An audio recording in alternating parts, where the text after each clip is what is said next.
Do the New York Giants have a problem at cornerback? We're going to take a look at that. Plus, we're going to answer some of your questions and some final thoughts on the Hard Knocks series.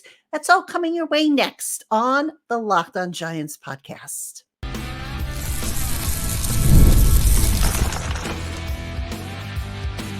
You are Locked On Giants, your daily New York Giants podcast, part of the Locked On Podcast Network. Your team every day. This episode of the Locked On Giants podcast is brought to you by GameTime. Download the GameTime app, create an account, and use the promo code LOCKEDONNFL for $20 off your first purchase. Last minute tickets, lowest prices guaranteed. Hello, everybody. Welcome to another edition of the Locked On Giants podcast, part of the Locked On Podcast family, your team every day.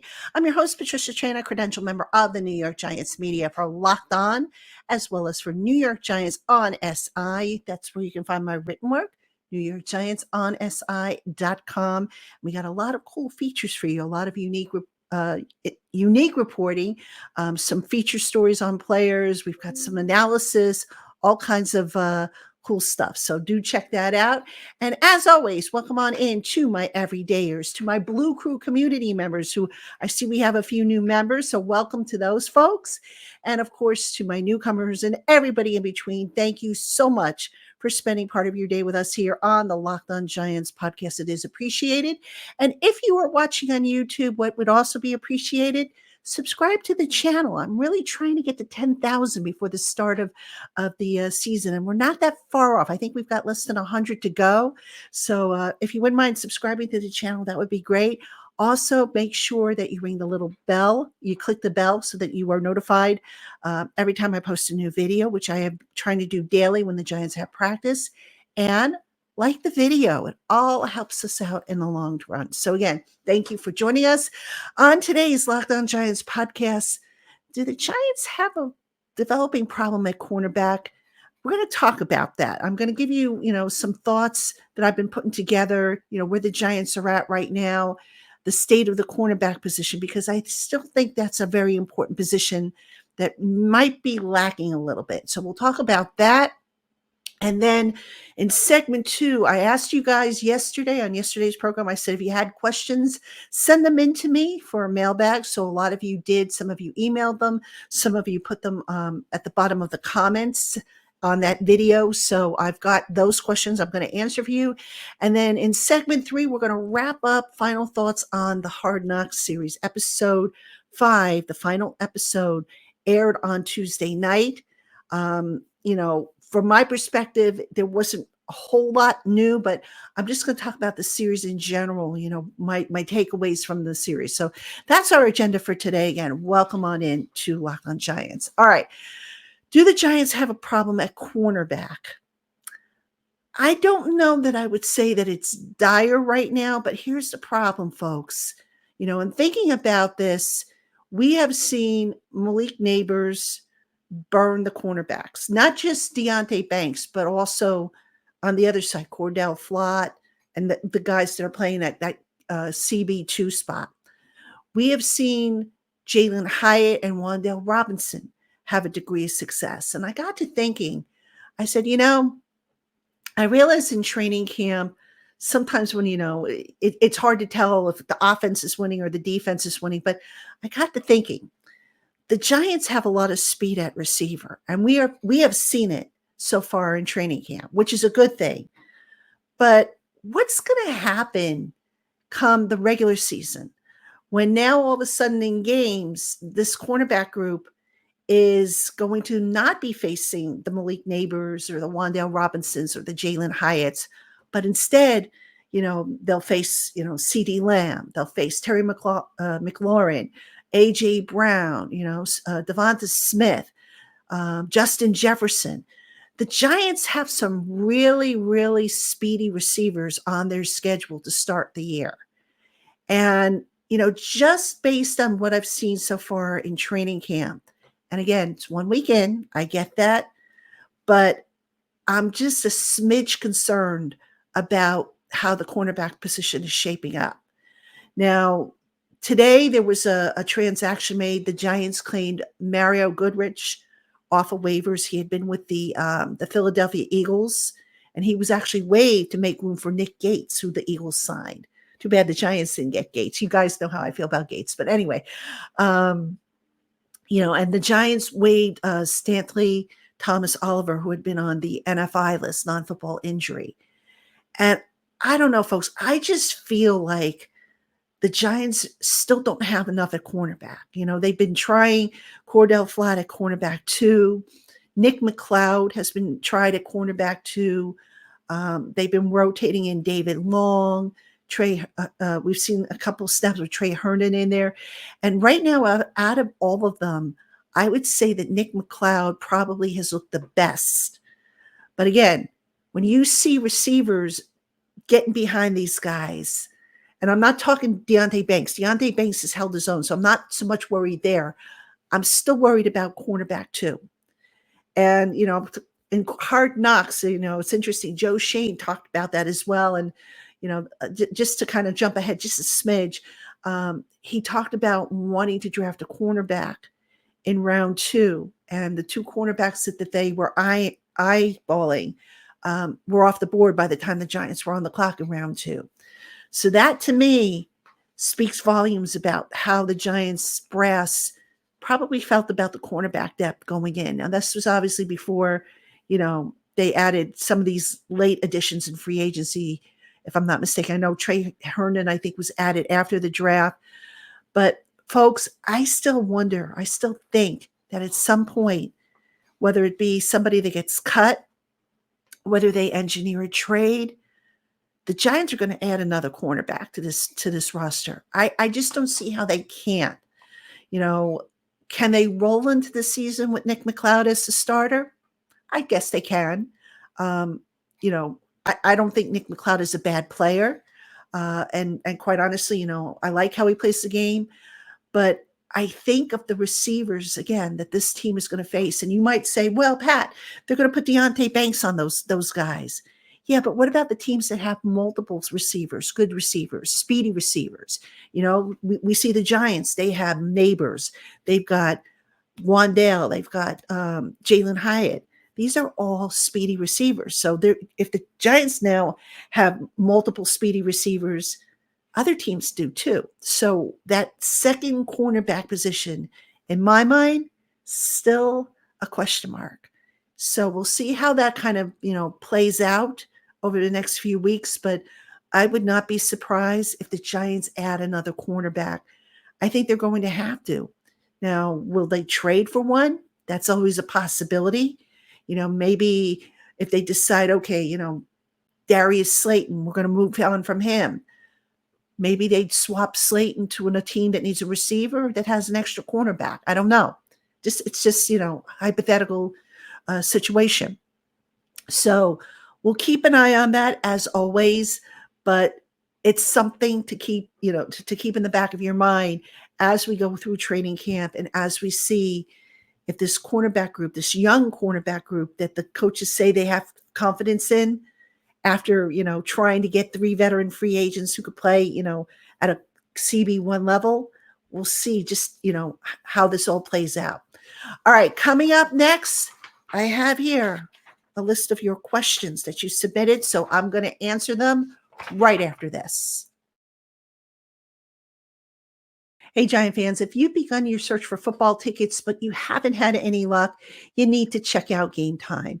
GameTime has a large inventory of tickets at competitive prices, and they make the buying experience so easy. There are no hidden fees. You're going to know exactly what you're paying for before you check out.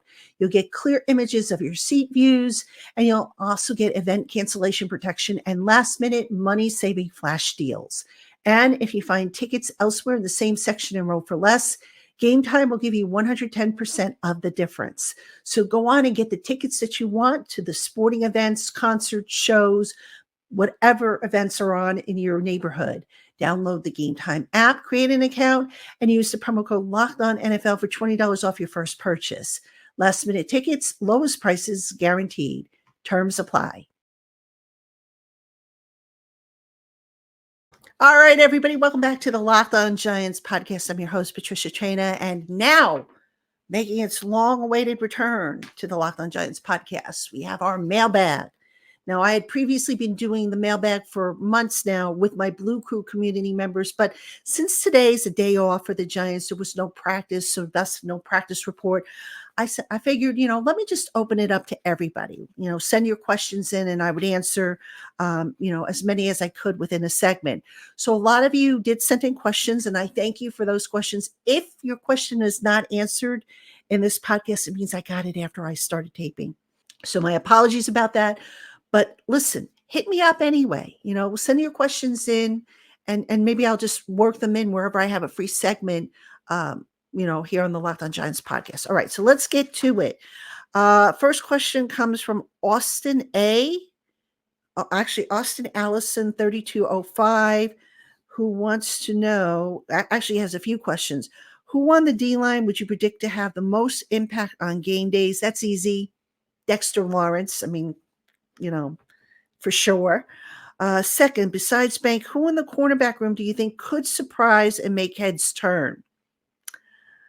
I'm going to go with maybe Trey Hawkins. I think I've seen enough improvement from him from last year to where he's playing a little bit better. But as I said in the previous segment, I'm still not totally comfortable with the CB2 position. But that's just me. Joe Shane, Brian Dable, and the coaches, they might be totally comfortable with that, but we'll see. Lastly, if everyone in the wide receiver room stays relatively healthy and Daniel Jones does as well, what do you think Daniel's stat line will be at the conclusion of the season? That one's hard to predict, Austin, because it's going to depend on how the games go. If the Giants, fingers crossed, if they jump out to leads and, they put games away, then they'll probably run out the clock. So it's really hard to predict stat lines. It all depends on how the games go. If they're playing from behind all the time and they have to pass the ball, then it's possible that Daniel Jones' stat lines are going to be inflated, and then there's the matter of, the legitimate stats and the garbage time stats. So that's kind of a hard question for me to answer, but thanks for submitting the questions. And thank you for tuning into the Locked On Giants podcast. T-Will 2909. Can we afford Justin Pugh? Would he be willing to be back and add depth? T-Will, Justin Pugh has said that he would consider coming back to the Giants. The Giants can afford him, but T-Will, he was part of that bad offensive line last year. So I don't know, man. I mean, maybe it's time to move on. They just signed Greg Van Roten to play guard, and, just see what you got there. You can't keep going back to the well, keep going back to the past to bring guys in. So I would say Justin Pugh, I would be surprised if he's brought back. I mean, there would have to be like a ton of injuries for them to maybe consider that. And even there, is he necessarily a fit for what Carmen Priscilla likes to do? So we'll have to see. All right. The Cyber Tiger 9 asks, is the draft choice cornerback Phillips playing? Yes, he's practicing. He's actually looked good in the slot. So very encouraging to see his development there. Reese Mon 306, do the Giants actually stretch? Yeah, they do. At the start of practice, they go through stretching. There's pre-practice stretching. Post-practice, I'm trying to think. I don't know that they don't devote as much time post-practice to stretching, which, probably, I think, I know I've always been taught after, cardio activity to stretch afterwards to kind of release the lactic acid in the muscles, but I'm not a sports trainer. I'm not a doctor. I'm just going by what was told to me. Maybe that was specific to my, physical condition and my body, but yeah, they do stretch pre-practice, definitely. All right. Let me see. GKB 6571. Any remote chance of New York or Washington dominating the NFC East this year? You never say never, but quite honestly, I think both teams are kind of still in this rebuild process. So they might be another year at least away from dominating, but you never know. Maybe Philadelphia falls apart. Maybe Dallas falls apart and we have a new champion. I mean, we haven't had, I don't think, the same champion in the division for more than 2 years in a row, if I'm not mistaken. So never say never, but I would say probably at this point, both Washington and the Giants are still a little bit away from quote unquote dominating the NFC East.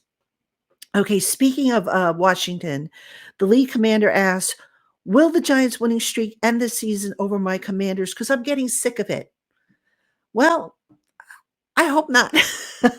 I'm sorry, Commander, but I'd like to see the Giants losing streak to Dallas end because I'm sick of that. And oh, by the way, I'd like to see the Giants start spanking the Eagles a little harder because I'm sick of the Eagles getting their way with the Giants. So we are all sick of something, man. But yeah, I don't know. I mean, I haven't kept up with Washington as closely as maybe the beat writers for Washington have. But we'll get a better look at Washington, I'm sure, in the preseason and just kind of see how that roster is shaping out. All right, John B3829, is Tyler Newman back to practicing?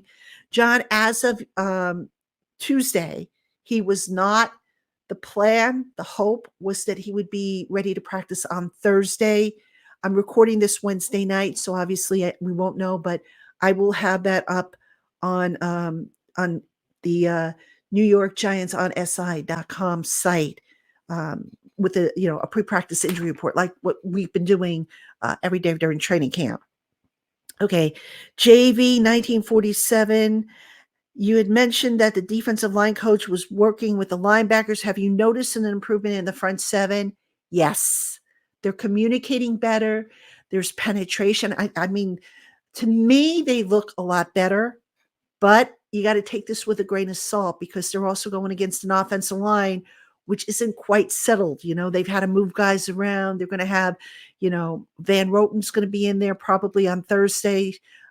So yeah, I would say right now they're communicating better. All the players that I've spoken to have said that it's made a difference, but the proof will be, I think, when we see them in the joint practices against the Lions on Monday and Tuesday of next week.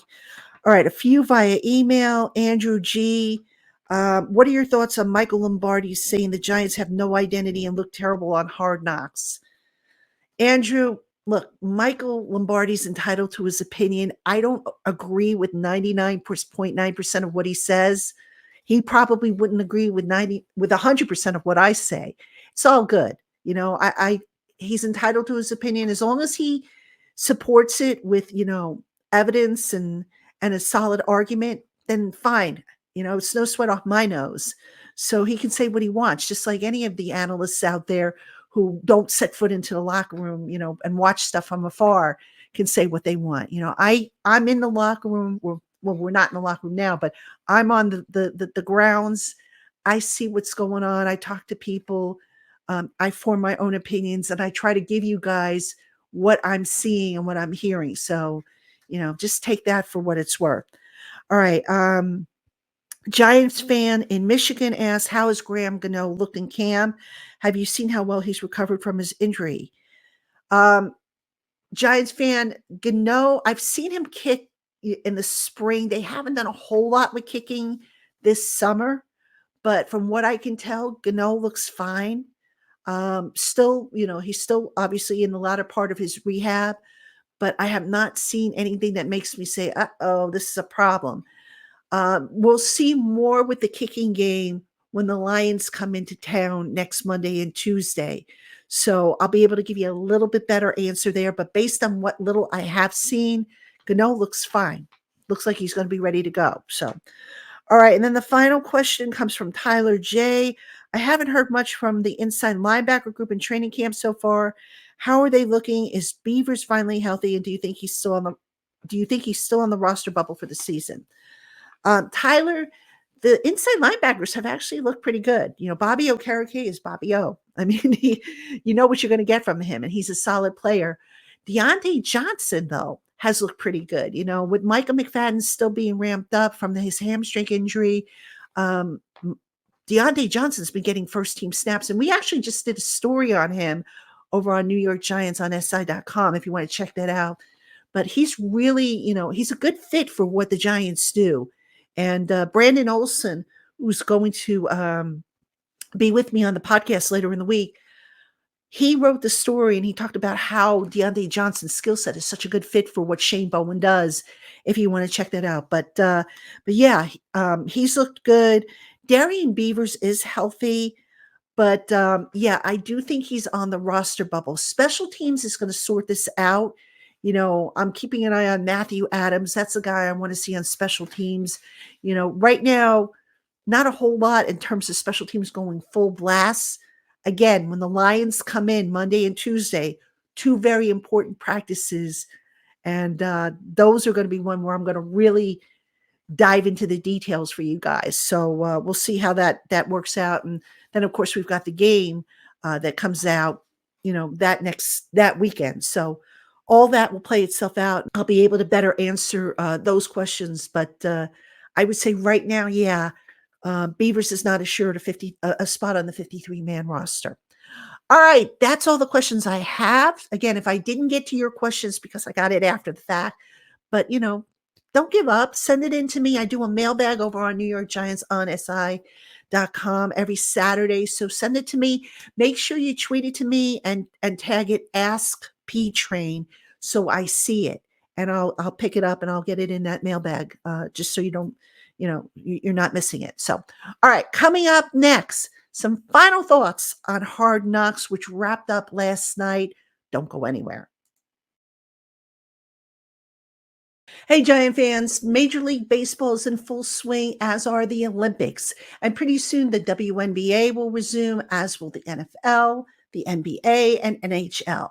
There's just so much going on in the sports world these days that deciding what to bet on is probably harder than making the actual bet itself. But with FanDuel, America's #1 sportsbook, placing your bets is so easy. You can choose from a wide variety of props, money lines, odds, futures, and more from any of the sporting events that are currently going on. And all this summer, FanDuel is hooking up all customers with a boost or a bonus every day. That's right, there's something for everyone every day all summer long. So go on and head on over to FanDuel.com and start making the most out of your summer. FanDuel, official sports betting partner of Major League Baseball. All right, everybody, welcome back to the Locked On Giants podcast. I'm your host, Patricia Traina, and I forgot to mention this, but coming up on Saturday night, Brandon Olson is going to join me here on the podcast. Now, why Brandon Olson? Because Brandon has been with me on the ground at East Rutherford. We've been covering training camp together. It's always good to have an extra set of eyes. So we're going to come on and we're going to do a live stream on Saturday. So it'll be your chance to join us, ask questions. We'll talk about what we've observed. We'll answer any questions you have. So yeah, that should be fun. And for those of you wondering, yes, I am planning to get Tana and Dog on. I know a lot of you have missed the trio of Trainer, Tana, and Dog, but we will work that out. I just have to find this time slot for it. Training camp, when I'm in training camp, it's weird. It's like we're in a cycle. It's like you do this, you wake up the same time, you go and you do camp, and then you come back and you got to do all the other stuff. So we will get that in there. I promise you guys, I have not given up on that. It's just scheduling has been kind of tricky. So anyway, we hope you will join us on Saturday with Brandon Olson when we talk training camp live. All right, in this segment, some final thoughts on Hard Knocks. The series wrapped up last night. And, I got to thinking, coming into Hard Knocks, I thought to myself, a lot of what they're probably going to show, I probably already know because, obviously I report on the Giants, round the clock, 365 days a year. If something breaks, I've got to, jump on it, whether it be for the podcast or for the written site. So I really wondered how much I was going to learn from the series. And there were some things that I learned, minor things that I didn't know. There were some things that I wish they would have shown, and maybe they figured, okay, for the purpose of telling the story, it wasn't worth it. Like, for example, I would have liked to have seen a little bit more on the Xavier McKinney departure. Now, those of you who are my everydayers, that going back to the start, even before the start of free agency, I told you that I didn't think McKinney would be back with the Giants. I had been told that would probably be the case, and sure enough, that's what happened. So I would have liked to maybe have seen a little bit more of that. How serious were they with reaching out to him, or if McKinney just said, you know what, that's it, I'm done with you guys. I probably would have liked to have seen a little bit more on Daniel Jones's rehab. We got a little bit in the beginning, and then that story kind of got, shuffled out the door. So, I guess maybe they felt in editing it, they figured, okay, Jones is healthy, so why do we need to include it? But I still would have been curious to see what he was doing, and, if he had any, to me, he had good days, he had bad days. And I guess I would have liked to have seen that journey a little bit more. The draft process, pretty interesting. The fact that the Giants were looking to draft a cornerback in the second round, but the two guys they wanted were taken off the board by the time they got on the clock, which I think Joe Shane actually foreshadowed going back to the episode showing them at the combine when they made the trade for Brian Burns. But, we'll see how that works out. Like I said in the first segment of this show, I still say the Giants are going to add a cornerback at some point. Otherwise, maybe I would have liked to have seen, I guess, a little bit more in terms of the start of the practice. I know they showed a little bit of the scenery. I'm not surprised that they didn't go into the spring practices, because Dable was very, fussy about, what is taped and what's put out there. And quite honestly, at that point, we're into training camp now. We're a week into training camp. So that would have been old news anyhow. But, still, maybe seeing some of the behind the scenes stuff and meetings and stuff. But I guess that's all proprietary information that they didn't want out there. But overall, I have to say this. I did enjoy the series, even though, like I said, a lot of what they showed, I already kind of knew. I thought it was a good look. Contrary to what some people say, they say, oh my God, the Giants were stupid for doing it. They gave too much exposure into what they were doing, et cetera, et cetera. I know there was that whole thing with the draft board being leaked and the color coding system, and people guessing what the color coding system means. And, look, it's that particular board that, to me, is it a big deal? Maybe not as big of a deal, because, next year the Giants will be on Hard Knocks off season, and we won't know how they color code their board. So, to me, I'm not sure if that's as big of a deal, but maybe I'm wrong on that. But overall, I found it interesting. I hope they continue to do the Hard Knocks series, look at the off season. Certainly worth it, I think, because it does, there were plenty of storylines for other teams, writers and podcasters to pick up. So it's just interesting to see how the whole thing kind of, merges together, and, the intricacies of the whole process. So overall, like I said, I enjoyed it. And I don't know what you guys think. Let me know what you think. Put a comment in the box below if you're watching on YouTube. Let me know what you thought of it. It's done. Onward and upward. Like I said, the Giants have a couple more practices this week. They've got Thursday, which is non-pads. Friday, they're in pads. Saturday, they're off. Sunday, they are not in pads. And then Monday and Tuesday, the Lions come to town. Those are the practices I'm looking forward to most. But I will be here for all the practices, as always. So there's a practice, there's a show, the routine. So anyway, that's going to do it for us on today's Locked On Giants podcast. As always, thank you so much for spending part of your day with me here. Don't forget to keep it here, and don't forget to mark your calendar for Saturday's live stream. We'll answer your questions live.